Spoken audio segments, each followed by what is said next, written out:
The Cats of Ulthar by H.P. Lovecraft.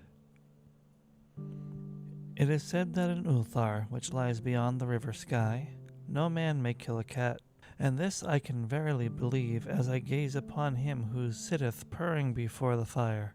For the cat is cryptic, and close to strange things which men cannot see. He is the soul of antique Egyptus, and bearer of tales from forgotten cities in Meroe and Ophir. He is the kin of the jungle lords, and heir to the secrets of hoary and sinister Africa. The Sphinx is his cousin, and he speaks her language, but he is more ancient than the Sphinx, and remembers that which she hath forgotten. In Ulthar, before ever the burgesses forbade the killing of cats, there dwelt an old cotter and his wife, who delighted to trap and slay the cats of their neighbors. Why they did this, I know not, save that many hate the voice of the cat in the night, and take it ill that cats should run stealthily about the yards and gardens at twilight. But whatever the reason, this old man and woman took pleasure in trapping and slaying every cat which came near their hovel, and from many of the sounds heard after dark, many villagers fancied that the manner of slaying was exceedingly peculiar. But the villagers did not discuss such things with the old man and his wife, because of the habitual expression of the withered faces of the two, and because their cottage was so small and darkly hidden under the spreading oaks of the back of the neglected yard. In truth, much as the owners of cats hated these odd folk, they feared them more, and instead of berating them as brutal assassins, merely took care that no cherished pet or mouser should stray toward the remote hovel under the dark trees. When through some unavoidable oversight a cat was missed and sounds heard after dark, the loser would lament impotently, or console himself by thanking fate that it was not one of his children who had thus vanished. For the people of Ulthar were simple, and knew not whence it is all cats first came. One day, a caravan of strange wanderers from the south entered the narrow cobbled streets of Ulthar. Dark wanderers they were, and unlike other roving folk who passed through the village twice every year. In the marketplace they told fortunes for silver, and bought gay beads from the merchants. What was the land of these wanderers none could tell, but it was seen that they were given to strange prayers, and that they had painted on the sides of their wagons strange figures with human bodies and the heads of cats, hawks, rams, and lions. And the leader of the caravan wore a headdress with two horns and a curious disc betwixt the horns. There was in this singular caravan a little boy with no father or mother, but only a tiny black kitten to cherish. The plague had not been kind to him, yet had left him this small furry thing to mitigate his sorrow. And when one is very young, one can find great relief in the lively antics of a black kitten. So the boy whom the dark people called Menes smiled more often than he wept as he sat playing with his graceful kitten upon the steps of an oddly painted wagon. On the third morning of the wanderer's stay in Ulthar, Menes could not find his kitten, and as he sobbed aloud in the marketplace, certain villagers told him of the old man and his wife, and of sounds heard in the night. And when he heard these things, his sobbing gave place to meditation, and finally to prayer.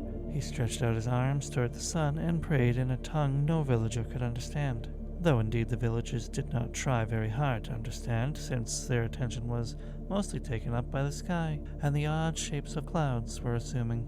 It was very peculiar, but as the little boy uttered his petition, there seemed to form overhead shadowy nebulous figures of exotic things, of hybrid creatures crowned with horn-flanked discs. Nature is full of such illusions to impress the imaginative.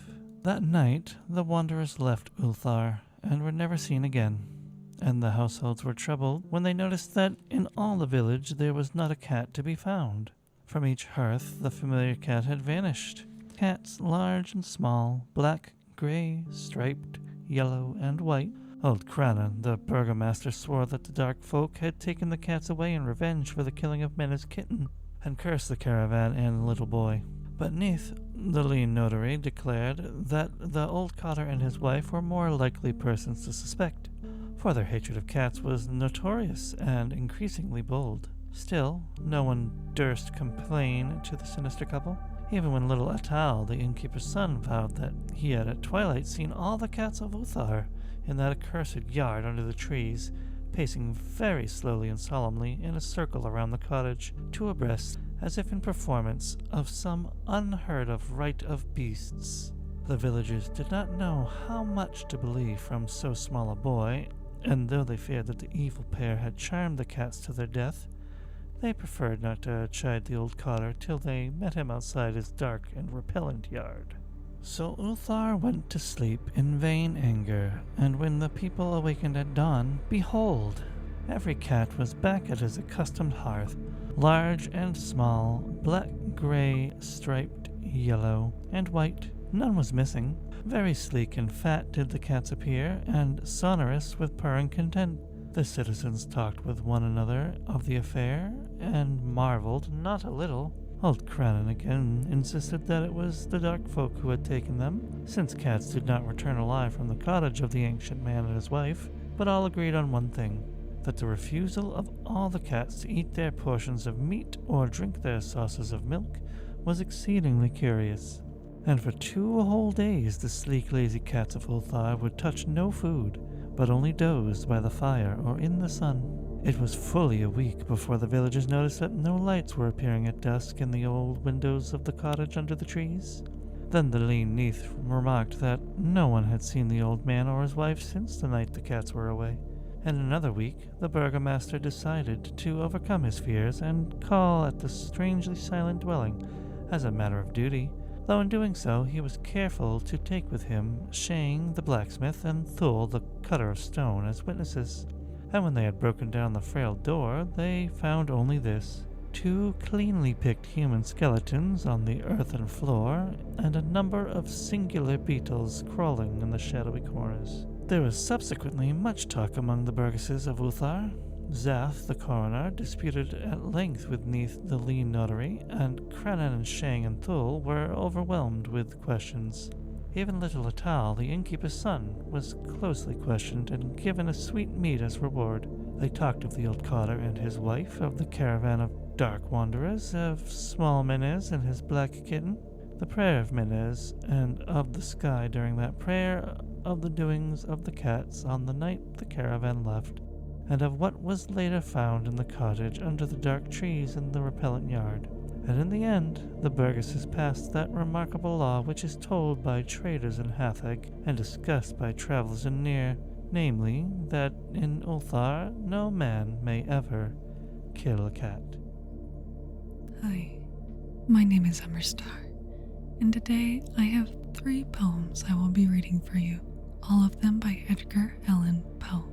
First is Spirits of the Dead.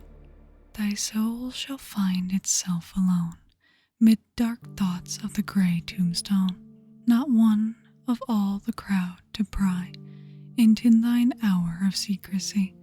Be silent in that solitude, which is not loneliness, for then the spirits of the dead who stood in life before thee are again, in death around thee, and their will shall overshadow thee. Be still. The night, though clear, shall frown, and the stars shall look not down from their high thrones in the heaven, with light like hope to mortals given. But their red orbs without beam to thy weariness shall seem as a burning and a fever which would cling to thee forever. Now our thoughts thou shalt not banish, now our visions near to vanish. From thy spirit shall they pass, no more like dewdrop from the grass. The breeze, the breath of God is still, and the mist upon the hill, shadowy, shadowy, yet unbroken, is a symbol and a token. How it hangs upon the trees, a mystery of mysteries. The Haunted Place. In the greenest of our valleys, by good angels tenanted, once a fair and stately place, radiant palace, reared its head. In the monarch thought's domain, it stood there, never seraph spread a paean over fabric half so fair. Banners yellow, glorious golden, on its roof did float and flow. All this was in the olden time long ago, and every gentle air that dallied in that sweet day along the ramparts plumbed and pallid, a winged odor went away. Wanderers in that happy valley through 2 luminous windows saw spirits moving musically to a lute's well-tuned law. Round about a throne where sitting, poor Ferragine, in state his glory well befitting, the ruler of the realm was seen, and all with pearl and ruby glowing was the fair palace door, through which came flowing, flowing, flowing, and sparkling evermore, a troop of echoes whose sweet duty was but to sing, in voices of surpassing beauty, the wit and wisdom of their king. But evil things in robes of sorrow assailed the monarch's high estate. Ah, let us mourn, for never morrow shall dawn upon him desolate, and round about his home the glory that blushed and bloomed is but a dim remembered story of the old time entombed. And travelers now within that valley through the red-litten windows see vast forms that move fantastically to a discordant melody, while like a ghastly rapid river through the pale door a hideous throng rush out forever and laugh but smile no more. The Raven. Once upon a midnight dreary, while I pondered weak and weary over many a quaint and curious volume of forgotten lore, while I nodded nearly napping, suddenly there came a tapping, as someone gently rapping at my chamber door. "'Tis some visitor," I muttered, tapping at my chamber door, "only this and nothing more." Ah, distinctly I remember it was in the bleak December, and each separate dying ember wrought its ghost upon the floor. Eagerly I wished the morrow, vainly I had sought to borrow from my many books surcease of sorrow, sorrow for the lost Lenore, for the rare and radiant maiden whom the angels named Lenore, nameless here forevermore. And the silken, sad, uncertain rustling of each purple curtain thrilled me, filled me with fantastic terror never felt before, so that now, to still the beating of my heart, I stood repeating, "'Tis some visitor entreating entrance at my chamber door, some late visitor entreating entrance at my chamber door, that it is, and nothing more." Presently my soul grew stronger, hesitating then no longer. "Sir," said I, "or madam, truly your forgiveness I implore, but the fact is I was napping, and so gently you came rapping, and so faintly you came tapping, tapping at my chamber door, that I scarce was sure I heard you. Here I opened wide the door, darkness there and nothing more. Deep into that darkness peering, long I stood there wondering, fearing, doubting, dreaming dreams no mortal ever dared to dream before. But then the silence was unbroken, and the stillness gave no token, and the only word there spoke was the whispered word Lenore. This I whispered, and an echo murmured back the word Lenore. Merely this and nothing more. Back into the chamber turning, all my soul within me burning. Soon again I heard a tapping, somewhat louder than before. "Surely," I said, "surely that is something at my window lattice. Let me see, then, what thereat is, and this mystery explore. Let my heart be still a moment, and this mystery explore. 'Tis the wind and nothing more." Open here I flung the shutter, when, with many a flirt and flutter, in there stepped a stately raven of the saintly days of yore. Not the least obeisance made he, not a minute stopped or stayed he, but, with mine of lord or lady, perched above my chamber door, perched upon a bust of Pallas, just above my chamber door, perched and sat and nothing more. Then this ebony bird beguiling my sad fancy into smiling, by the grave and stern decorum of the countenance it wore. "Though thy crest be shorn and shaven, thou," I said, "art sure no craven, ghastly, grim, and ancient raven, wandering from the nightly shore. Tell me what thy lordly name is on this night's Plutonian shore." Quoth the raven, "Nevermore." Much I marveled this ungainly fowl to hear discourse so plainly, though its answer little meaning, little relevancy bore.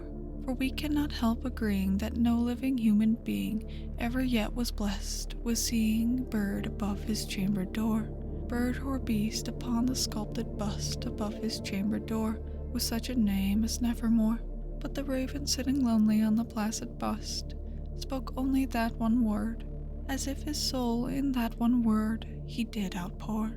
Nothing farther than he uttered, not a feather than he fluttered, till I scarcely more than muttered, other friends have flown before. On the morrow he will leave me, as my hopes have flown before. Then the bird said, Nevermore. Startled at the stillness, broken by reply so aptly spoken, doubtless, I said, what it utters, it's only stock and store, caught from some unhappy master, who unmerciful disaster followed fast and followed faster, till his songs one burden bore, till the dirges of his hope that melancholy burden bore, of never, nevermore. But the raven still beguiling all my fancy into smiling, straight I wheeled a cushioned seat in front of bird, and bust, and door. Then upon the velvet sinking, I betook myself to linking fancy unto fancy, thinking what this ominous bird of yore, what this grim, ungainly, ghastly, gaunt, ominous bird of yore meant in croaking nevermore. This I sat engaged in guessing, but no syllable expressing, to the fowl whose fury eyes now burned into my bosom's core. This and more I sat divining, with my head at ease reclining, on the cushion's velvet lining, that the lamp light gloated o'er, but whose velvet violet lining, with the lamplight gloating o'er, shall she press, ah, nevermore. Then methought the air grew denser, perfumed from an unseen censer, swung by seraphim whose footfalls tinkled on the tufted floor. Wretch, I cried, thou God hath lent thee, by these angels he hath sent thee, respite, respite, and nepenthe from thy memories of Lenore. Quaff, oh quaff, this kind nepenthe, and forgot this lost Lenore. Quoth the raven, Nevermore.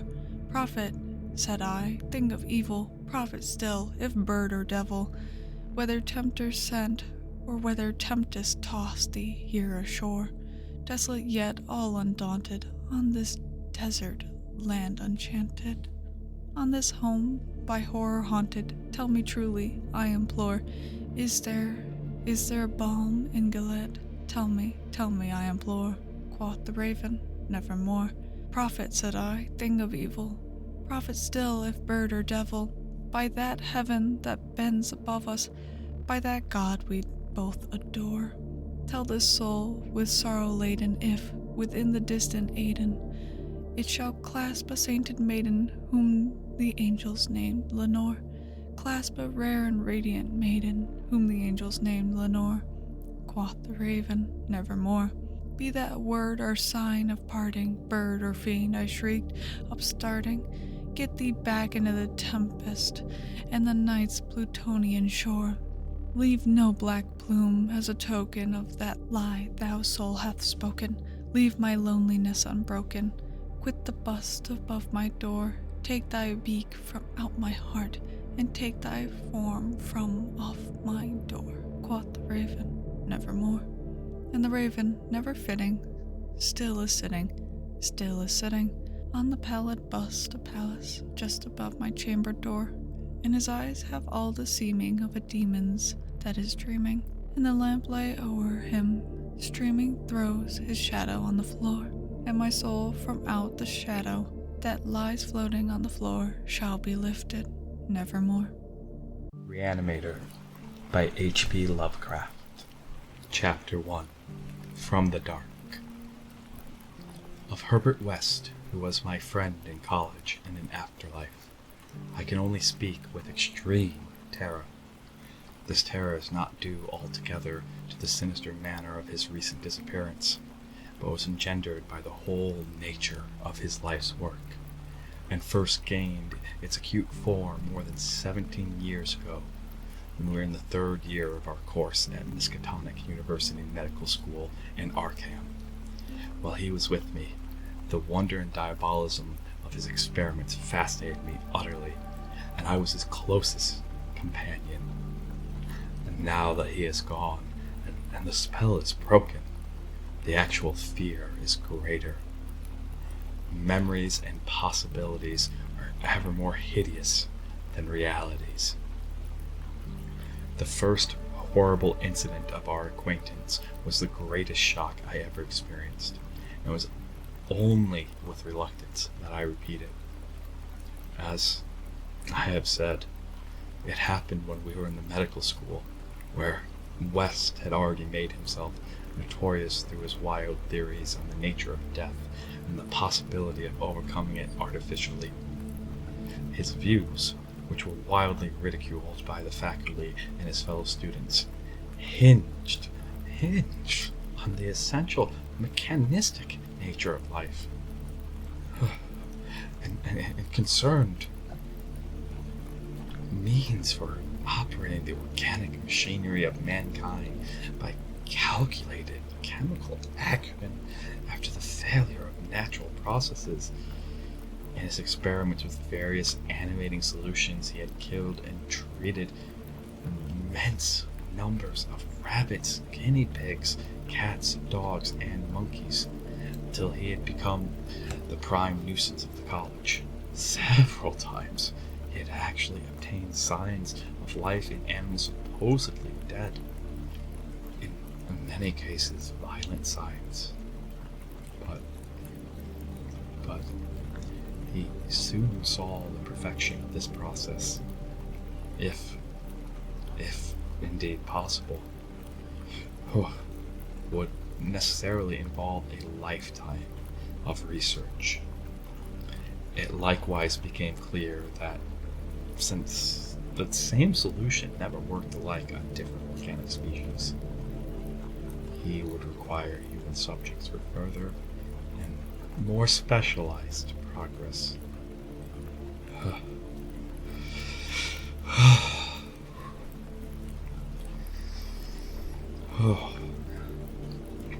It was here that he first came into conflict with the college authorities and was debarred from future experiments by no less a dignitary than the dean of the medical school himself, the learned and benevolent Dr. Alan Halsey, whose work in behalf of the stricken is recalled by every old resident of our camp. I had always been exceptionally tolerant of West's pursuits, and we frequently discussed his theories, whose ramifications and corollaries were almost infinite, holding with Haeckel that all life is a chemical and physical process, and that the so-called soul is a myth. My friend believed that artificial reanimation of the dead can only depend on the condition of the tissues, and that unless actual decomposition is set in, a corpse fully equipped with organs may, with suitable measures, be set going again in a peculiar fashion in his life. That the psychic or intellectual life might be impaired by the slight deterioration of sensitive brain cells, which even a short period of death would be apt to cause. West fully realized it. It had first been his hope to find a regent which would restore vitality before the actual advent of death, and only repeated failures on animals had shown him that the natural and artificial life motions were incompatible. He then sought extreme freshness in his specimens, injecting his solutions into the blood immediately after the extinction of life. It was this circumstance which made the professors so carelessly skeptical, for they felt that true death had not occurred in any case. They did not stop to view the matter closely and reasonably. It was not long after the faculty had interdicted his work that West confided to me his resolution to get fresh human bodies in some manner, and continued in secret with the experiments he could no longer perform openly. To hear him discussing ways and means was rather ghastly, for at the college we had never procured anatomical specimens ourselves. Whenever the morgue proved inadequate, two local men attended to this matter, and they were seldom questioned. Wes was then a small, slender, spectacled youth with delicate features, yellow hair, pale blue eyes, and a soft, soft voice. It was uncanny to hear him dwelling on the relative merits of Christchurch Cemetery and the Potter's Field. We finally decided on the Potter's Field because practically every body in Christchurch was involved.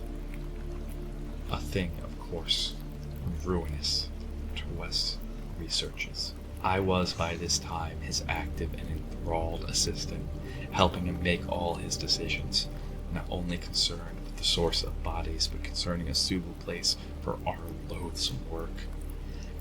It was I who thought of deserted Chapman farmhouse behind Meadow Hill. We fitted up on the ground floor an operating room and a laboratory, each with dark curtains to conceal our midnight doings. The place was far from any road, and in sight of no other house, yet precautions were nonetheless necessary, since rumors of strange lights, started by chance-marked tunnel roamers, would soon bring disaster on our enterprise. It was agreed to call the whole thing a chemical laboratory. If discovery should occur, gradually we slipped our sinister haunt of science with materials either purchased in Boston or quietly borrowed from the college. Materials made unrecognizable save to expert eyes, and provided spades and specs for the many burials we should have to make in the cellar. At the college we used the incinerator, but the apparatus was too costly for our unauthorized laboratory. Bodies were always a nuisance, even the small guinea pig bodies from slight clandestine experiments in West's room at the boarding house. We followed the local death notices, like ghouls, for our specimens demanded particular qualities. What we wanted were corpses interred soon after death, without artificial preservation, preferably free from malforming disease, and certainly with all organs present. Accident victims were our best hope. Not for many weeks did we hear of anything suitable, though we talked with morgue and hospital authorities, ostensibly in the college's interest, as often as we could, without exciting suspicion. We found that the college had first choice in every case, so that it might be necessary to remain archived during the summer when only the limited summer school classes were held. In the end, though, luck favored us, for one day we heard of an almost ideal case in the Potter's Field. A brawny young workman drowned only the moment before in Summers Pond, and buried at the town's expense without delay or embalming. That afternoon we found a new grave, and determined the work to begin soon after midnight. It was a repulsive task that we undertook in the black small hours, even though we lacked at the time the special horror of graveyards which later experience brought us. We carried spades and oiled dark lanterns, for altogether electric torches were then manufactured. Not as satisfactory as the tungsten contrivances of today.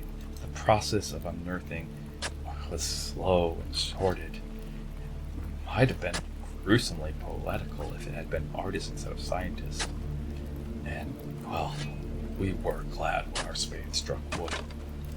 When the pine box was fully uncovered, Wes scrambled down and removed the lid, dragging out and propping up the contents. I reached down and I hauled the contents out of the grave, and then both toiled hard to restore the spot to its former appearance. The affair made us rather nervous, especially the stiff form and vacant face of our first trophy. But we managed to remove all traces of our visit. When we'd patted down the last shovelful of earth, we put the specimen in a canvas sack and set out for the old Chapman place behind Meadow Hill. On an improvised dissecting table in the old farmhouse, by the light of a powerful acetylene lamp, the specimen was not very spectral looking. It had been a sturdy and apparent unimaginative youth of a wholesome plebeian type, large-framed, gray-eyed, and browned hair.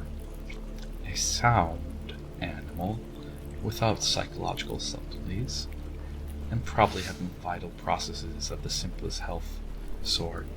Now, with the eyes closed, it looked more asleep than dead. Though the expert test of my friends soon left no doubt on that score. We had at last what West had always longed for, a real dead man of the ideal kind, ready for the solution, as prepared according to the most careful calculations and theories for human use. The tension on our part became very great. We knew there was scarcely a chance for anything like complete success, and could not avoid hideous fears at possible grotesque results of partial animation. Especially we were apprehensive concerning the mind and impulses of the creature, since in the space-falling death some of the more delicate cerebral cells might well have suffered deterioration. I, myself, still held some curious notions about the traditional soul of man, and felt in awe of the secrets that might have been told by one returning from the dead. I wondered what sights this placid youth might see in inaccessible spheres, and what he could relate if fully restored to life. But my wonder was not overwhelming, since, for the most part, I shared the materialism of my friend.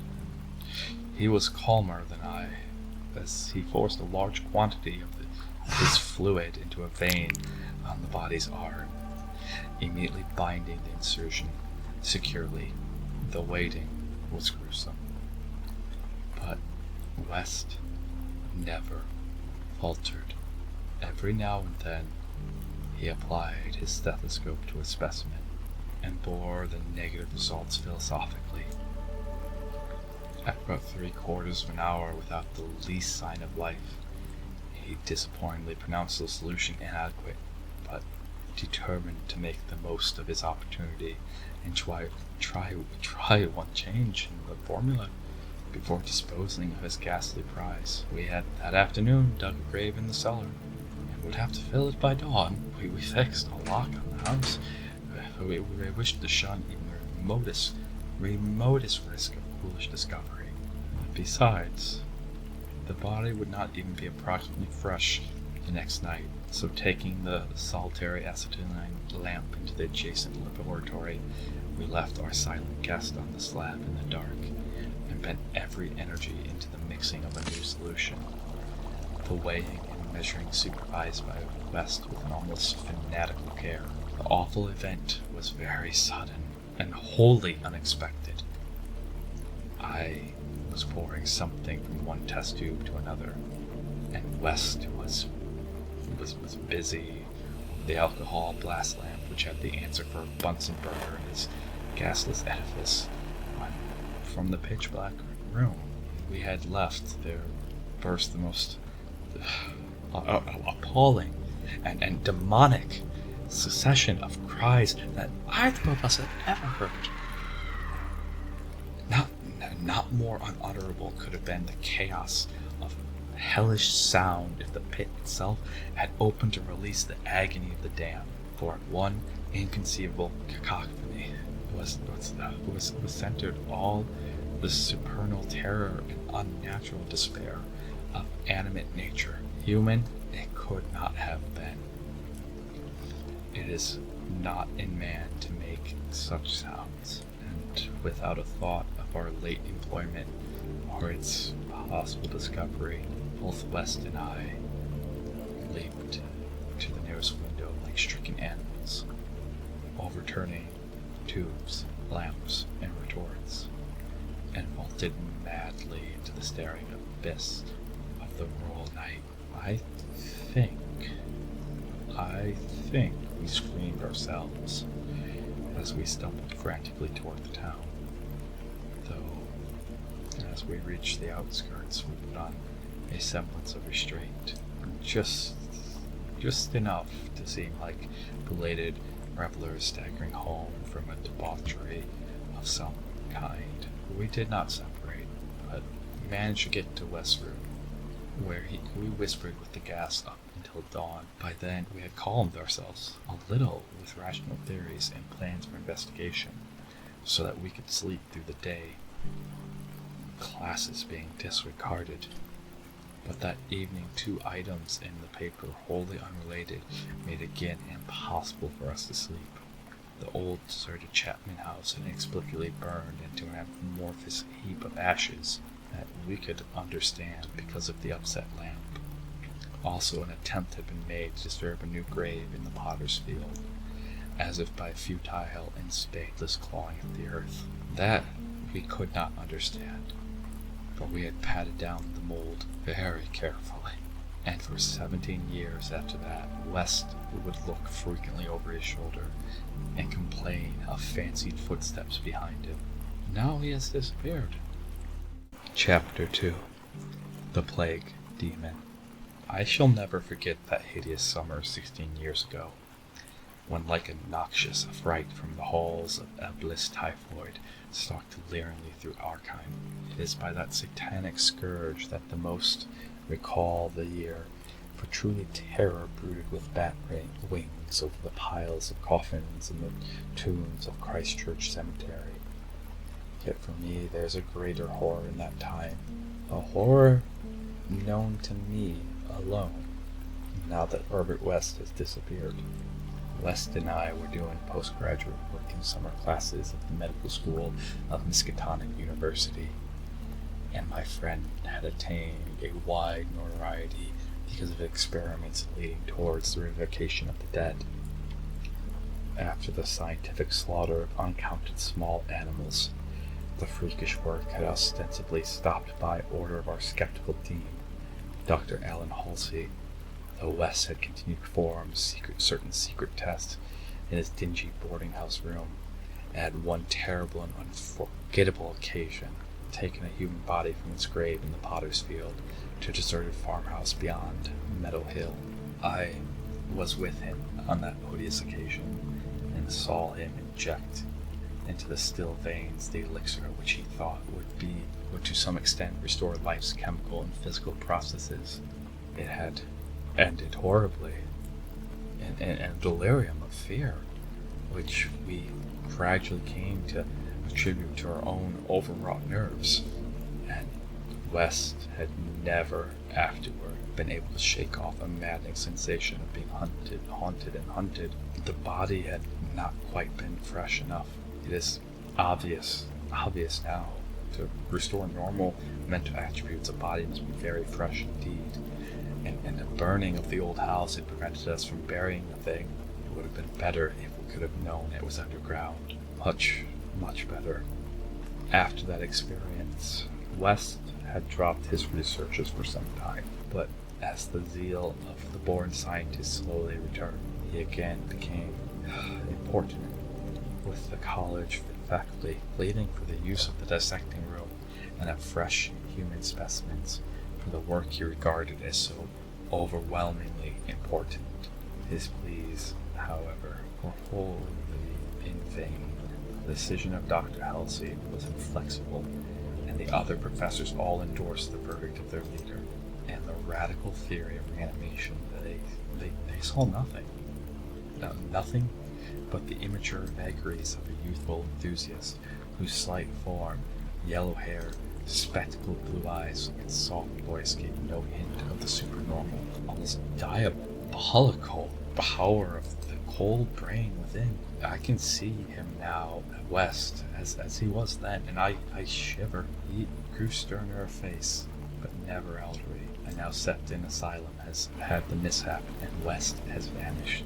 West clashed disagreeably with Dr. Halsey near the end of our last undergraduate term, in a wordy dispute that did less credit to him than to the kindly dean in point of courtesy. He felt that he was needlessly irrational and much delayed in a supremely great work, a work which, of course, conduct to suit himself in later years, which he wished to begin while still possessed of the exceptional facilities of the university. That the tradition-bound elders should ignore his singular results on animals and persist in their denial of the possibility of reanimation was inexpressibly disgusting and almost incomprehensible to a youth of West's logical temperament. only greater maturity could help him understand the chronic mental limitations of the professor-doctor type, the products of generations of pathetic puritanism, kindly, conscientious, and sometimes gentle and amiable, but always narrow, intolerant, custom-ridden, and lacking in perspective. Age has more charity for those incomplete yet high-souled characters, whose worst real vice is timidly or ultimately punished by general ridicule for their intellectual sins. Sins like Pelagianism, Calvinism, anti-Darwinism, anti-Nietzscheism, and every sort of Sabbatarianism and sumptuary legislation. West, young despite his marvelous scientific acquirements, had scant patience with good Dr. Halsey and his erudite colleagues, and nursed an increasing resentment, coupled with a desire to prove his theories to these obtuse worthies in some striking and dramatic fashion. Like most youths, he indulged in elaborate daydreams of revenge, triumph, and final magnanimous forgiveness. And then had come the scourge, grinning and lethal, from the nightmare caverns of Tartarus. West and I graduated about the time of its beginning, but had remained for additional work at the summer school, so that we were in Arkham when it broke with full demonic fury upon the town. Though not yet licensed physicians, we now had our degrees and were pressed frantically in public service as the numbers of the stricken grew. The situation was almost past management, and deaths ensued too frequently for the local undertakers to fully handle. Burials without embalming were made in rapid succession, and even the Christchurch cemetery receiving tomb was crammed with coffins of the embalmed dead. This circumstance was not without effect on West, who thought often of the irony of the situation. So many fresh specimens, yet none for his persecuted researches. We were frightfully overworked, and the terrific mental and nervous strain made my friend brood morbidly. But West's gentle enemies were no less harassed with prostrating duties. College had all but closed, and every doctor of the medical faculty was helping to fight the typhoid plague. Dr. Halsey in particular distinguished himself in sacrificing service, applying his extreme skill with wholehearted energy to cases which most others shunned because of danger or apparent hopelessness. Before a month was over, the fearless dean had become a popular hero, though he seemed unconscious of his fame, as he struggled to keep from collapsing with physical fatigue and nervous exhaustion. West could not withhold admiration for the fortitude of his foe, but because of this was even more determined to prove him the truth of his amazing doctrines. Taking advantage of the disorganization of both college work and municipal health regulations, West managed to get a recently deceased body smuggled into the university dissecting room one night, and in my presence injected a new modification of his solution. The thing actually opened its eyes, but only stared at the ceiling with a look of soul-petrifying horror before collapsing into an inertness in which nothing, thankfully, could rouse it. West said it was not fresh enough. The hot summer air does not favor corpses. That time we were almost caught before we incinerated the thing, and West doubled the advisability of repeating his daring misuse of the college laboratory. The peak of the epidemic was reached in August. West and I were almost dead, and Dr. Halsey did die on the 14th. The students all attended the hasty funeral on the 15th, and bought an impressive wreath, for Beleda was quite overshadowed by the tribute sent by wealthy Arkham citizens and by the municipality itself. It was almost a public affair. The dean surely had been a public benefactor. After the entombment, we were all somewhat depressed, and spent the afternoon at the bar of the commercial house, where West, though shaken by the death of his chief opponent, chilled us with references to his notorious theories.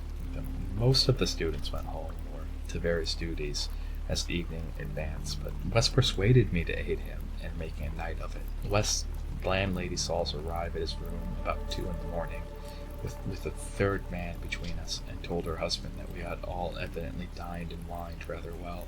Apparently this assiduous matron was right, for about 3 a.m. the whole house was aroused by cries coming from West's room.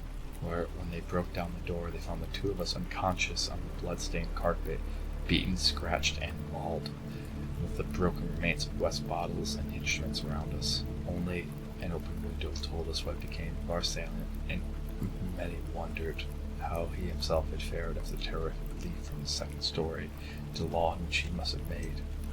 There were some strange garments in the room. West regained consciousness first, and upon regaining consciousness, said they did not belong to the stranger, but were specimens collected for bacteriological analysis in the course of investigations on the transmission of the germ disease. He ordered them burnt as soon as possible in the fireplace. To the police, we were both declared ignorant of our late companion's identity. He was, West said nervously, a congenial stranger who we had met at some downtown bar of uncertain location.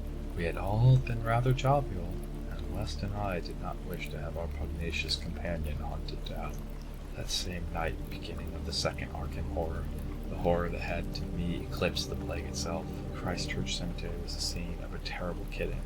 A watchman, having been clawed to death in a manner not only too hideous for description, but raising doubt as to the human agency of the deed. The victim had been seen alive considerably after midnight. The dawn revealed the unutterable thing. The manager of a circus at the neighboring town of Bolton was questioned, and he swore they had no peace at any time escaped from his cage. Those who found the body noted a trail of blood leading to the receiving tomb, where a small pool of red lay on the concrete just outside the gate. A fainter trail led away towards the woods, but it soon gave out. The next night, the devils danced on the roofs of Arkham. An unnatural madness howled in the wind. Through the fevered town crept a curse which some said was greater than the plague, and which some whispered was the embodied dim soul of the plague itself. 8 houses were entered by a nameless thing, with drew red death in all its wake. In all, 17 maimed and shapeless remnants of bodies were left behind by the voiceless, sadistic monster that crept abroad. A few persons had seen it in the dark, and said it was white, and like a malformed ape or an anthropomorphic fiend. It had not left behind quite all that had attacked, or sometimes had been hungry. The number it had killed was 14. 3 of the bodies had been in stricken homes and had not been alive. On the third night, frantic bands of searchers, led by the police, captured in a house on Crane Street, near the Miskatonic campus. They had organized the quest with care, keeping in touch by means of volunteer telephone stations, and when someone in the college district had reported hearing a scratching at a shuttered window, the net was quickly spread. On account of the general alarm and precautions, there were only 2 more victims, and the capture was effected without major casualties. The thing was finally stopped by a bullet, though not a fatal one, and was rushed to the local hospital amidst universal excitement and loathing, for it had been a man. This much was clear, despite the nauseous eyes, the voiceless simianism, and the demonic savagery. They dressed its wound and carted it to the asylum at Sefton, where it would beat its head against the walls of a padded cell for 16 years, until the recent mishap, when it escaped under circumstances that few liked to mention. What had most disgusted the searchers of Arkham was the thing that they noticed was the monster's face was cleaned. The mocking, unbelievable resemblance to a learned, self-sacrificing martyr who had been tombed but 3 days before. The late Dr. Alan Halsey, public benefactor and dean of medical school of Miskatonic University. To the vanished Herbert West and to me, the disgust and horror were supreme. I shudder tonight to think, as I think of it, shudder even more than I did the morning West muttered through his bandages. Damn it, it wasn't quite fresh enough. 6 shots by midnight. Chapter 3. It is uncommon to fire all 6 shots of a revolver with great suddenness, when one would probably be sufficient. But many things in the life of Herbert West were uncommon.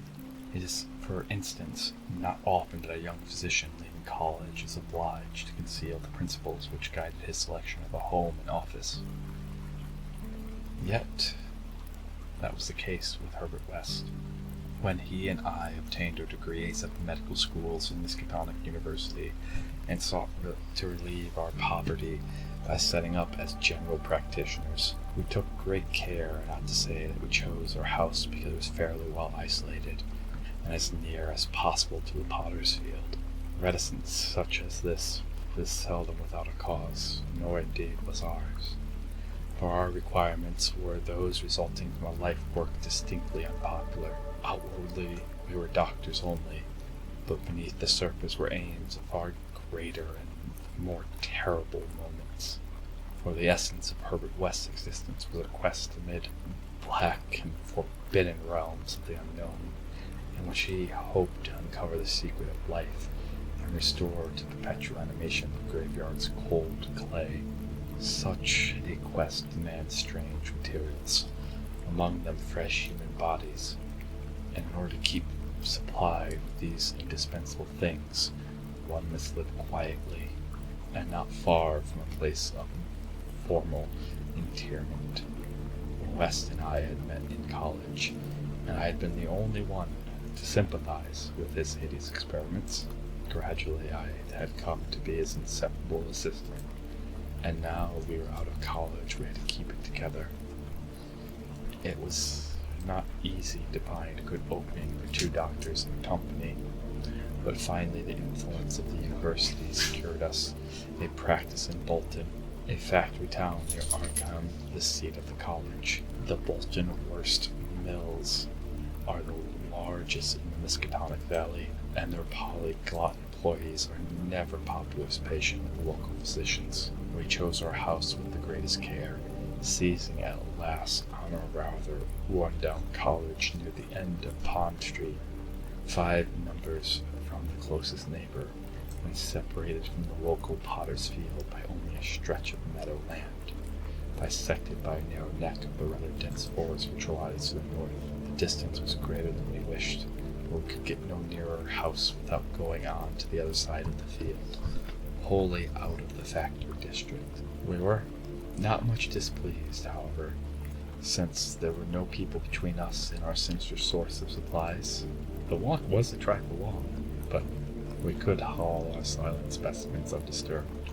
Our practice was surprisingly large from the very first, large enough to please most young doctors, and large enough to prove a bore and a burden to students whose real interest lay elsewhere.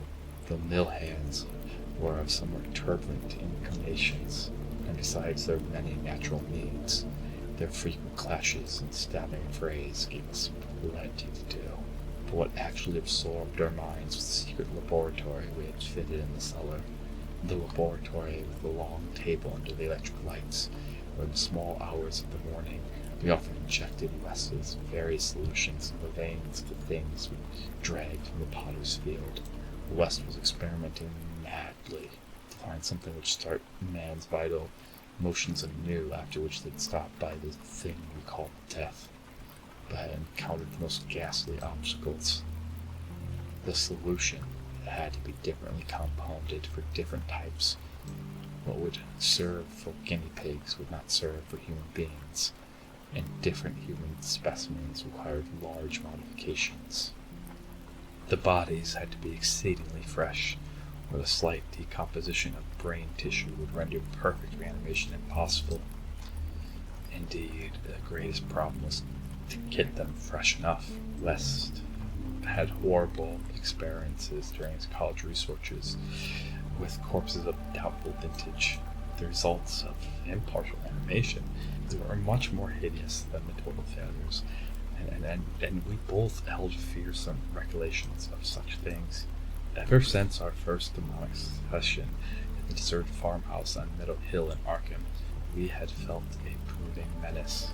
And Wes, though a calm, blonde, blue-eyed scientific automaton in most respects, often confessed to a shuddering sensation of stealthy pursuit. He half felt that he was followed, a psychological delusion. Of course, for sure, shaken nerves, enhanced by the undeniably disturbing fact that at least one of our reanimated specimens was still alive. A fright powerful, carnivorous thing prepared to sail at Sefton.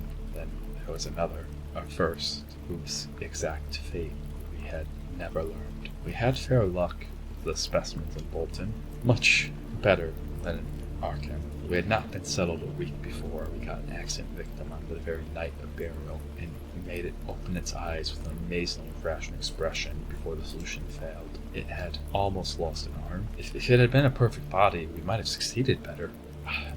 Between then and next January, we stayed 3 more. 1 total failure, 1 case of marked muscular motion, and 1 rather shivery thing rose of itself and uttered a sound. Then came a period when luck was poor, internments fell off, and those that did occur were of specimens either too diseased or too maimed for use. We kept track of all the deaths and their circumstances with systemic care.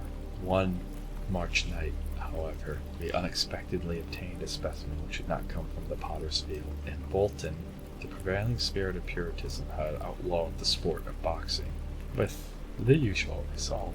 Surreptitious and ill-conducted bouts among the mill workers were common, and occasionally professional talent of low grade was imported. This late winter night there had been such a match, evidently with disastrous results, since 2 timorous Poles had come to us with incoherently whispered entreaties to attend to a very secret and desperate case. We followed them to an abandoned barn, where the remnants of a crowd of frightened foreigners were watching a silent black form on the floor. The match had been between Kid O'Brien, a lovely now quaking youth with a most unhyphenated hook nose, and Buck Robinson.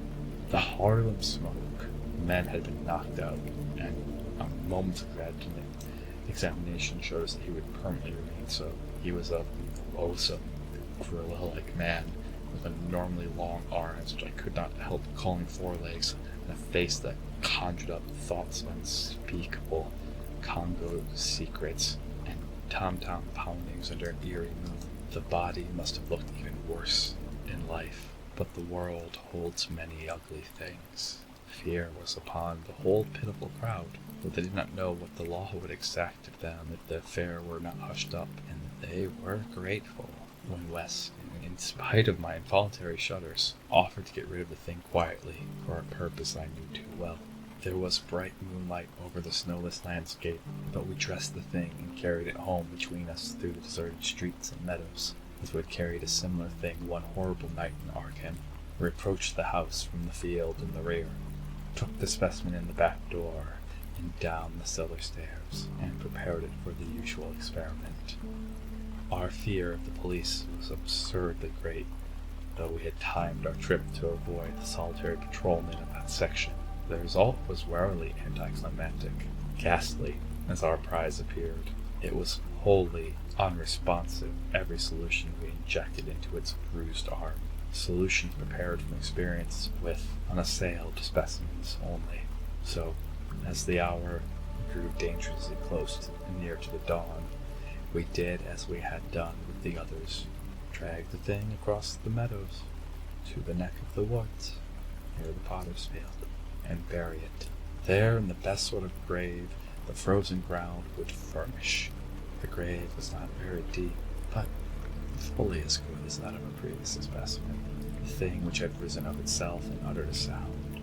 In the light of our dark lanterns, we carefully covered it with leaves and dead vines, fairly certain that the police would never find it in a forest so dim and dense.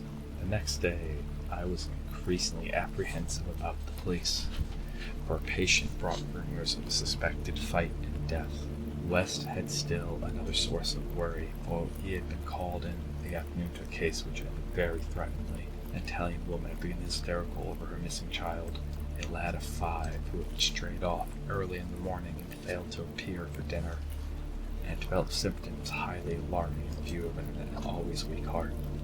It was very foolish hysteria, for the boy had often run away before, but Italian peasants are exceedingly superstitious, and this woman as much harassed by omens as by facts. About 7 o'clock in the evening she had died, and her frantic husband had made a frightful scene in his efforts to kill West, whom he wildly blamed for not saving her life. Friends had held him when he drew a stiletto, but West departed amidst his inhuman shrieks, curses, and oaths of vengeance. In his latest affliction, the fellow seemed to have forgotten his child, who was still missing as the night advanced. There was some talk of searching the woods, but most of the family's friends were busy with the dead woman and the screaming man. Altogether, the nervous strain upon West must have been tremendous. Thoughts of the police and the mad Italian both weighed heavily. We retired about 11, but I did not sleep well. Bolton had a surprisingly good police force for so small a town, and I could not help fearing the mess for which would ensue with the affair the night before we were tracked down. It might mean the end of all of our work, and perhaps prison for both West and me. I did not like those rumors of a fight which were floating about. After the clock had struck 3, the moon shone in my eyes, but I turned it low without rising and pulled down the shade. Then came the steady rattling at the back door. I lay still and somewhat dazed, but before long heard Wes rap on my door.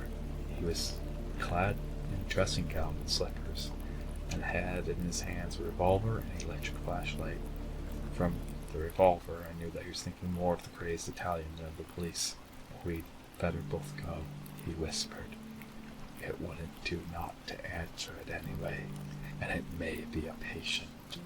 It would be like one of those fools who try to break the back door." So we both went down to the stairs on tiptoe, with a fear partly justified, and partly that which comes from only the soul of the weird small hours. The rattling continued, growing somewhat louder. When we reached the door, I cautiously unbolted it and threw it open, and as the moon streamed revealingly down on the form silhouetted there, West did a peculiar thing. Despite the obvious danger of attracting notice and bringing down on our heads the dreaded police investigation, a thing which, after all, was mercifully averted by the relative isolation of our college, my friend suddenly and excitingly and unnecessarily emptied all 6 chambers of his revolver into the nocturnal visitor. For that visitor was neither Italian nor policeman. Looming against the spectral moon was a gigantic mistaken thing not to be imagined save in nightmares. A glassy-eyed, ink-black apparition nearly on all 4s, covered with bits of mold, leaves, and vines, foul with caked blood, and having been in its glistening teeth, a snow-white, terrible, cylindrical object, terminating in a tiny hand. Chapter 4. The Scream of the Dead. The scream of a dead man gave to me the acute and added horror of Dr. Herbert West, which harassed the later years of a companionship.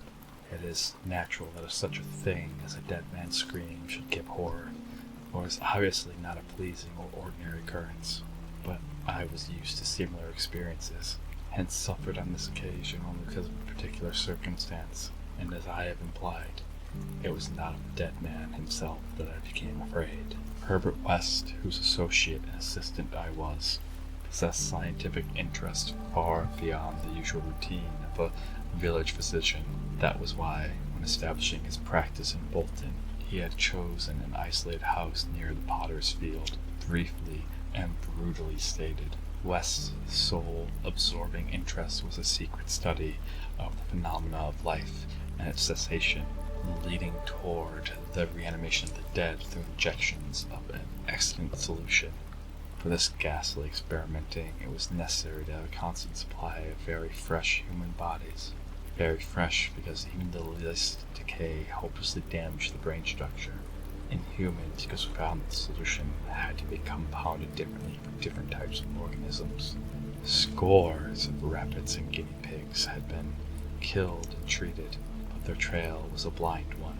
Wes had never fully succeeded because he had never been able to secure a corpse sufficiently fresh.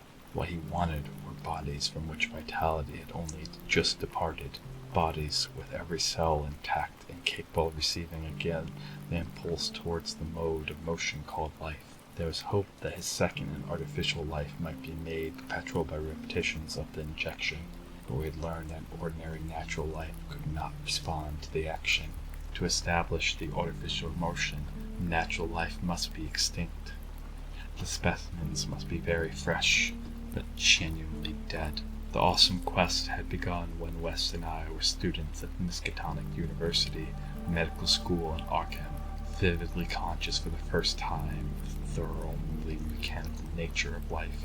That was 7 years before, but West scarcely looked a day older now. He was a small, blonde, clean-shaven, soft-voiced, and spectacled, only with the occasional flash of a cold blue eye to tell of the hardened and growing fanaticism of his character under the pressure of his terrible investigations.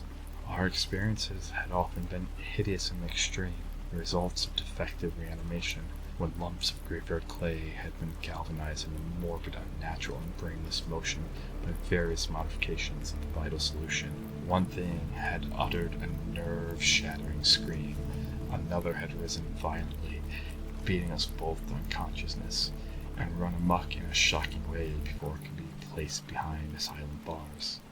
Still another, a loathsome, foreign monstrosity, had clawed out of its shallow grave and done a deed. West had to shoot that object. Could not get bodies fresh enough to shew any trace of reason when reanimated, so had perforce created nameless horrors. It was disturbing to think that perhaps 1, 2 of our monsters still live. That thought haunted us shadowingly, till finally West disappeared under frightful circumstances. But the time of the scream in the cellar laboratory of our isolated Bolton cottage, our fears subordinate to our anxiety for extremely fresh specimens. West was more avid than I, so it was almost seemed to me that he looked half covetously at any very healthy living physique. It was in July 1910. Bad luck regarding specimens began to turn. I had been on a long visit to my parents in Illinois, and upon my return found West in a state of singular elation. He told me excitingly, in all likelihood, solved the problem of freshness through an approach from an entirely new angle, that artificial preservation.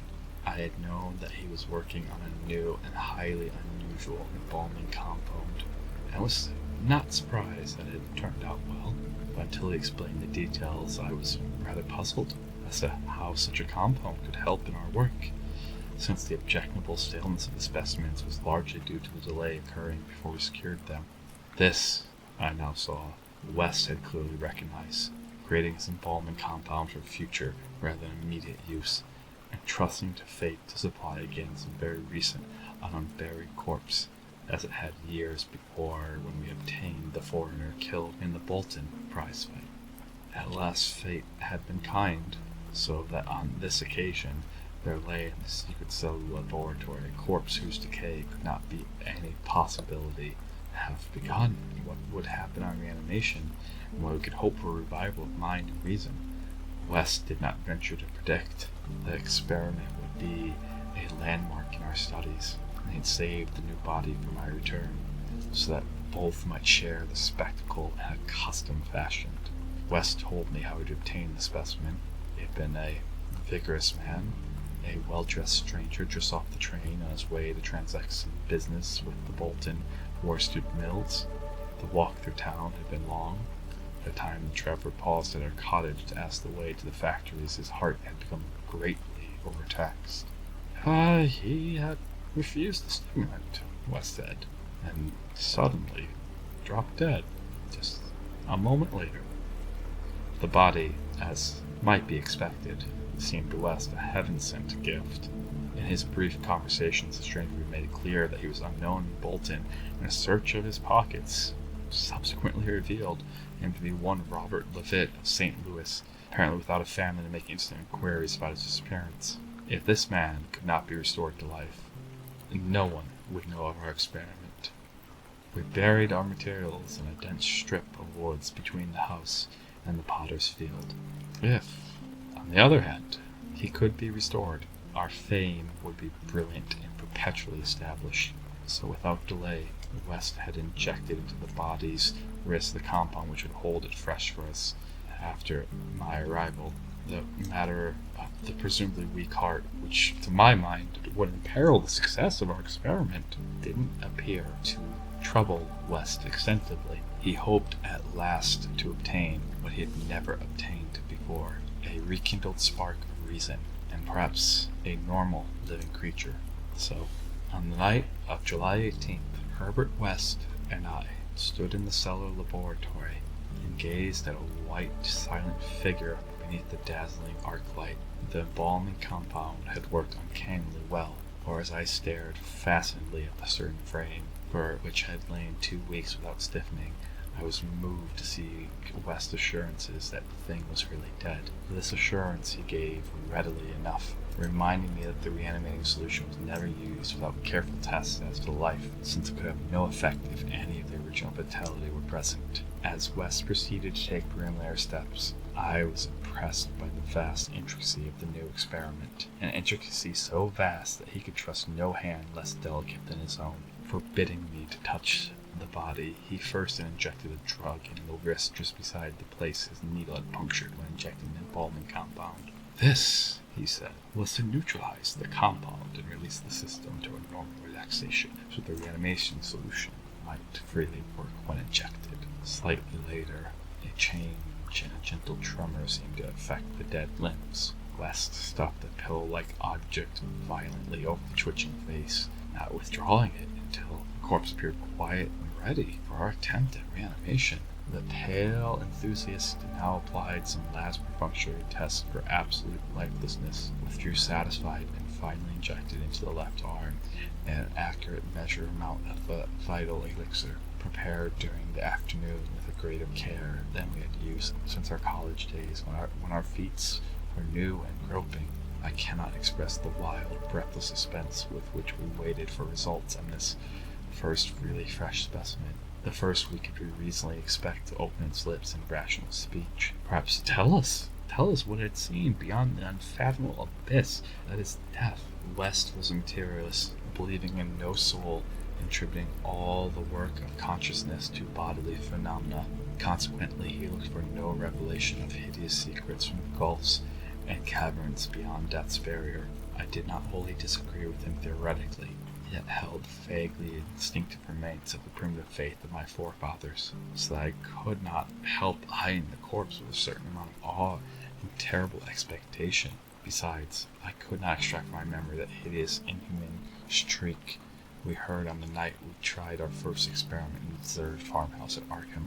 Very little time had elapsed before I saw the attempt was not to be a total failure. A touch of color came to the cheeks, hitherto chalk white, and spread out under the curiously ample stubble of sandy beard. West, who had his hand on the pulse of the wrist, suddenly nodded significantly, and almost simultaneously a mist appeared on the mirror inclination above the body's mouth. There followed a few spasmodic muscular motions, and an audible breathing and visible motion of the chest. I looked at the closed eyelids, and I thought I detected quivering. Then the lids opened, showing eyes which were gray, calm, and alive, still unintelligent, and not even curious. In a moment of fantastic whim, I whispered questions to the reddening ears. Questions of other worlds of which the memory might still be present. Subsequent terror drove them from my mind. I think the last one which I repeated was, "Where have you been?" I do not yet know whether I was answered in that moment or not, for no sound came from the well-shaped mouth, but I do know at that moment I firmly thought the thin lips moved silently, forming syllables I would have vocalized as "only now," if that phrase had possessed any sense or relevancy. At that moment, as I say, I was elated with the conviction that one great goal had been obtained, and that for the first time a reanimated corpse had uttered distinct words impelled by actual reason.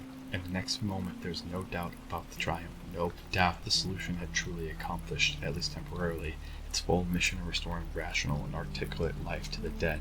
But in that triumph came to me the greatest of all horrors, not the horror of that thing that spoke, but of the death I had witnessed, of the man with whom my professional fortunes were joined. For that very fresh body lies writhing to full view in terrifying consciousness, with its eyes dilated at the memory of its last scene on earth, threw out its frantic hands in a life and death struggle with the air, and suddenly clapped into to second and final dissolution from which there could be no return, screamed out the cry that will eternally ring in my aching brain. Help! Keep off, you cursed little towel fiend! Keep that damned needle away from me! Chapter 5.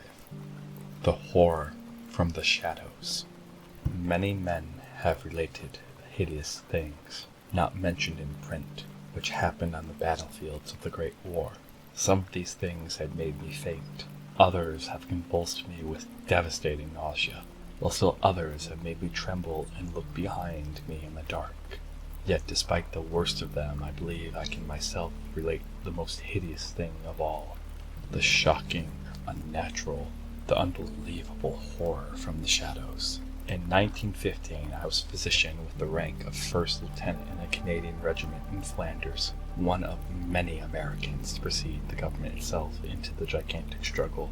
I had not entered the army on my own initiative, but rather as a natural result of the enlistment of the man whose indispensable assistant I was, the celebrated Boston surgical specialist, Dr. Herbert West. Dr. West had been avid for a chance to serve as a surgeon in the Great War, and when the chance had come, he carried me with the almost against my will. There are reasons why I would have been glad to let the war separate us, reasons why I found the practice of medicine and the companionship of West more and more irritating. But when he had gone to Ottawa, and through a colleague's influence secured a medical commission as a major, I could not resist the imperious persuasion of one determined that I should accompany him in my usual capacity.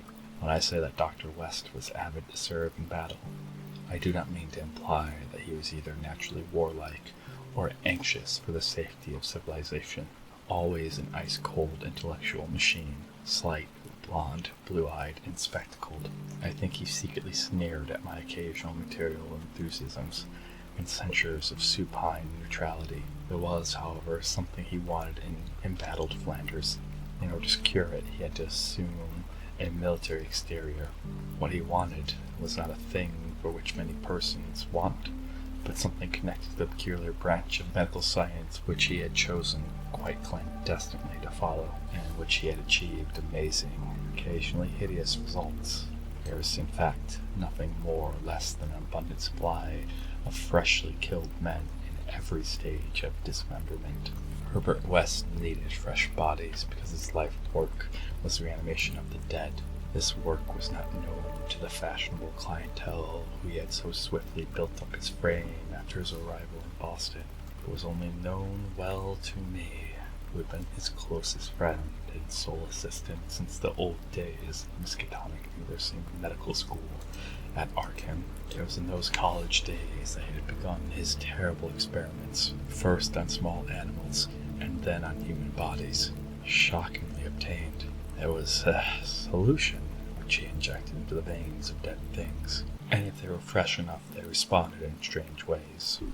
He had much trouble in discovering the proper formula, for each type of organism was found to need a stimulus especially adapted to it. Terror stalked him when he reflected on his partial failures. Nameless things resulted from imperfect solutions from bodies insufficiently fresh. A certain amount of these failures had remained alive. One was in an asylum, while others had vanished, and he thought of conceivably yet virtually impossible eventualities. He often shivered beneath his usual stolidity. West had soon learned that absolute freshness was the prime requisite for useful specimens, and accordingly resorted to rightful and unnatural expedients in body snatching. During our early practice together in the factory town of Bolton, my attitude toward him had been largely one of fascinated admiration, but as his boldness and methods grew, I began to develop a gnawing fear. I did not like the way he looked at healthy living bodies. And then there came a nightmarish session in the cellar laboratory when I learned that a certain specimen had been a living body when he secured it. That was the first time he had ever been able to revive the quality of rational thought in a corpse, and his success, obtained at such a loathsome cost, had completely hardened him. Of his methods in the intervening 5 years I dare not speak. I was held to him by sheer force of fear and witnessed sights that no human tongue could repeat. Gradually, I came to find Herbert West himself more horrible than anything he did. That was when it dawned on me that his normal scientific zeal for prolonging life has subtly degenerated into a mere and morbid, ghoulish curiosity, secret sense of carnal picturesqueness. His interest became a hellish and persuading and perverse addiction to the repellent and fiendishly abnormal. He gloated calmly over artificial monstrosities which would make most healthy men drop dead from fright and disgust. He became, behind his pallid intellectually, a fastidious baldinaire of physical experiment, a languid elagoras of the tombs. Dangers he met unflinchingly, crimes he committed unmoved. I think the climax came when he had proved his point that rational life can be restored, and he sought new worlds to conquer by experimenting on the reanimation of detached parts of bodies. He had wild and original ideas on the independent vital properties of organic cells and nerve tissue separated from natural physiological systems, and achieved some hideous preliminary results in the form of never-dying, artificially nourished tissue obtained from nearly hatched eggs of an indescribable tropical reptile.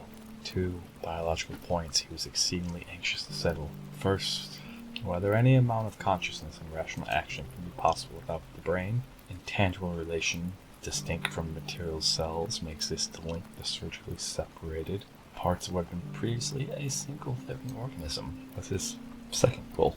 All this research work required a prodigious supply of freshly slaughtered human flesh, and that was why Herbert West entered the Great War. The phantasmal, unmentionable thing occurred one midnight late in March 1915 in a field hospital behind the lines in St. Eloi. I wonder even now if it could have been other than a demonic dream of delirium. West had a private laboratory in an east room of the barn-like temporary edifice, assigned him on his plea that he was now devising new and radical methods for the treatment of hitherto hopeless causes of maiming. There he worked like a butcher in the midst of his gory wares. I could never get used to the levity with which he handled and classified certain things. At times, he did actually perform marvels of surgery for the soldiers, but his chief delights were of a less public and philanthropic kind, requiring many explanations of sounds which seemed particularly even amidst the babble of the damned. Among these sounds were frequent revolver shots, surely not uncommon on a battlefield, but distinctly uncommon in a hospital. Dr. West's reanimated specimens were not meant for long existence or a large audience. Besides human tissue, West employed much of the reptile embryo tissue which he had cultivated with such singular results. It was better than human material for obtaining life in organless fragments. And that was now my friend's chief activity. In a dark corner of the laboratory, over a queer incubating burner, he kept a large covered vat full of this reptilian cell matter, which multiplied and grew profitlessly and hideously. On the night which I speak, we had a splendid new specimen, a man at once physically powerful and of such high mentality that a sensitive nervous system was assured. It was rather ironic, for he was the officer who had helped West to his commission, and who was now to have been our associate. Moreover, he had in the past secretly studied the theory of reanimation to some extent under West. Major Sir Eric Moreland Claplin Lee, DSO, was the greatest surgeon in our division, and been hastily assigned to the St. Eloi sector when news of the heavy fighting reached headquarters. He had come in an aeroplane piloted by Lieutenant Ronald Hill, only to be shot down over his destination. The fall had been spectacular and awful. Hill was unrecognizable afterwards, but the wreck yielded up the great surgeon in a nearly decapitated but otherwise intact condition. West had greedily seized the lifeless thing which had been his friend and fellow scholar. I shuddered when he finished severing the head, placing it in his own hellish vat of pulpy reptile tissue to preserve it for future experiments, and proceeded to treat the decapitated body on the operating table. He injected new blood, joined certain veins, arteries, and nerves at the headless neck, and closed the ghastly aperture with grafted skin from an unidentified specimen which had borne an officer's uniform. I knew what he wanted, to see if this highly organized body could exhibit, without his head, any signs of the life which had distinguished Sir Edgar, Eric Moreland, Claflin Lee. Once a student of reanimation, this silent trunk was now gruesomely called upon to exemplify it. I can still see Herbert West under a sinister electric light as he injected his reanimation solution to the arm of the headless body. The scene I cannot describe. I would faint if I tried, for there is madness, absolute madness, in a room full of classified carnal things where the blood and lesser human debris almost ankle deep on the slimy floor, and with hideous reptilian abnormalities sprouting, bubbling, and bulking for a winking bluish-green specter of dim flame in a far corner of black shadows. The specimen, as Wes repeatedly observed, had a splendid nervous system. Much was expected of it. As a few tweaking motions began to appear, I could see the feverish interest on Wes' face. He was ready, I think, to see proof of his increasingly strong opinion that consciousness, reason, and personality can exist independently of the brain, that man has no central connected spirit, but is merely a machine of nervous matter, each section more or less complete in itself. In one triumphant demonstration, West was about to relegate the mystery of life to the category of myth. The body now twitched more vigorously beneath our avid eyes, commenced to heave in a frightful way. The arms stirred disquietly, the legs drew up, and various muscles contracting a repulsive kind of writhing. Then the headless thing threw out its arms in a gesture which was unmistakably one of desperation, an intelligent desperation, apparently sufficient to prove every theory of Herbert West. Certainly, the nerves were recalling the man's last act in life, the struggle to get free of the falling aeroplane. What followed, I shall never positively know. It may have been wholly an hallucination from the shock caused at that instant by the sudden and complete destruction of the building in a cataclysm of German shell fire. Who can gainsay it, since West and I were the only proved survivors? West liked to think, before his recent disappearance. There were times where he could not, or was odd, queer even. We both had the same hallucination. The hideous occurrence itself was very simple, notable only for what it implied. The body on the table had risen with a blind and terrible groping, and we had heard a sound. I should not call that sound a voice, for it was too awful. Yet its timbre was not the most awful thing about it, neither its message. It had merely screamed, "Jump, Ronald, for God's sake, jump!" The awful thing was its source, for it had come from the large covered vat in the ghoulish corner of crawling black shadows. When Dr. Herbert West disappeared a year ago, the Boston police questioned me closely. They suspected that I was holding something back, and perhaps suspected graver things, but I could not tell them the truth because they would not have believed it. They knew, indeed, that West had been connected with activities beyond the credits of ordinary men, for his hideous experiments in the reanimation of dead bodies had long been too extensive to admit of perfect secrecy. But the final, soul-shattering catastrophe held elements of demonic fantasy which make me even doubt the reality of what I saw. I was West's closest friend, and only confidential assistant. We had met years before in medical school, and from first I had shared his terrible researches, to him slowly trying to perfect a solution that injected into the veins of the newly deceased will restore life, and labors demanding an abundance of fresh corpses, and therefore involving our most unnatural actions. Yet, still, more shocking were the products of some of the experiments. grisly masses of flesh that had been dead, but that West waked to a blind, a brainless, nauseous animation. These were the usual results. In order to reawaken the mind, it was necessary to have specimens so absolutely fresh that no decay could possibly affect the delicate brain cells. This need for very fresh corpses had been West's moral undoing. They were hard to get, and one awful day he had secured his specimen while still alive and vigorous. A struggle, a needle, and a powerful alkaloid had transformed it to a very fresh corpse, and the experiment had succeeded for a brief and memorable moment. But West had emerged with a soul calloused and seared, a hardened eye which sometimes glanced with a kind of hideous and calculating appraisal at men of especially sensitive brain and especially vigorous physique. Toward the last, I became acutely afraid of West, for it began to look at me that way.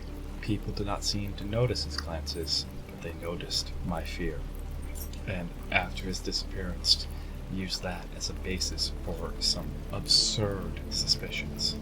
West, in reality, was more afraid than I, for his abominable pursuits entailed a life of furtiveness and dread of every shadow. Partly it was the police he feared, but sometimes his nervousness was deeper and more nebulous. It touched on certain indescribable things he had injected a morbid life and from which he had not seen that life depart. He usually finished his experiments with a revolver, but a few times he had not been quick enough. There was that first specimen on whose rifle grave marks of clawing were later seen. There was also that Arkham professor's body, which had done cannibal things before it had been captured and thrust unidentified into a madhouse cell at Sefton, where it beat the walls for 16 years. Most of other possibly surviving results were things less easy to speak of, for in later years West's scientific zeal had degenerated to an unhealthy and fantastic mania, and he had spent his chief skill in vitalizing not entire human bodies, but isolated parts of bodies, or parts joined to organic matter other than human. It had become fiendishly disgusting by the time he disappeared. Many of the experiments could not be hinted at in print. The Great War, though, which both of us served as surgeons. The Great War had intensified this sight in West. In saying that West's fear of his specimens were nebulous, I have in mind particularly its complex nature. Part of it came merely from knowing of the existence of such nameless monsters, while another part arose from apprehension of the bodily harm they might, under certain circumstances, do to him. Their disappearance added horror to the situation. Of them all, West knew the whereabouts of only one, the pitiful asylum thing. Then there was a more subtle fear, very fantastic sensation resulting from one curious experiment in the Canadian Army in 1915. West, in the midst of a severe battle, had reanimated Major Sir Eric Moreland Clapton Lee, DSO, a fellow physician who knew about his experiments and could have duplicated them. The head had been removed, so that the possibilities of quasi-intelligent life in the trunk might be investigated. Just as the building was wiped out by a German shell, there had been a success. The trunk had moved intelligently, and unbelievable to relate, we were both sickeningly, shockingly sure that articulate sounds could come from the detached head as it lay in a shadowy corner of the laboratory. The shell had been merciful, in a way, but Wes could never feel as certain as he wished that we two were the only survivors. He used to make shuddering conjectures about the possibilities of a headless physician with the power of reanimating the dead. Wes' last quarters were in a venerable house of much elegance, overlooking one of the oldest burying grounds in Boston. He had chosen the place for purely symbolic and fantastically aesthetic reasons, since most of the instruments were of the colonial period, and therefore of little use to a scientist seeking very fresh bodies. The laboratory was in a subcellar secretly constructed by imported workmen, and contained a huge incinerator for the quiet and complete disposal of such bodies, or fragments and synthetic mockeries of bodies, as might remain from the morbid experiments and unhallowed amusements of the owner. During the excavation of this cellar, the workmen had struck some exceedingly ancient masonry, undoubtedly connected with the old burying ground, yet far too deep to correspond with any known sepulchre therein. After a number of calculations, West decided that it represented some secret chamber beneath the tomb of the Averlis, where the last interment had been made in 1768. I was with him when he studied the nitrous, dripping walls laid bare by the spades and mattocks of men, and was prepared for the gruesome thrill which would attend the uncovering of centuries of grave secrets. But for the first time, Wes knew timidity conquered his natural curiosity, and he betrayed his degenerating fiber by ordering the masonry left intact and plastered over, and thus it remained. It remained that way until that final hellish night. Part of the walls was a secret laboratory. I speak of West's decadence, you see, but you must understand that I add it was a purely mental and intangible thing.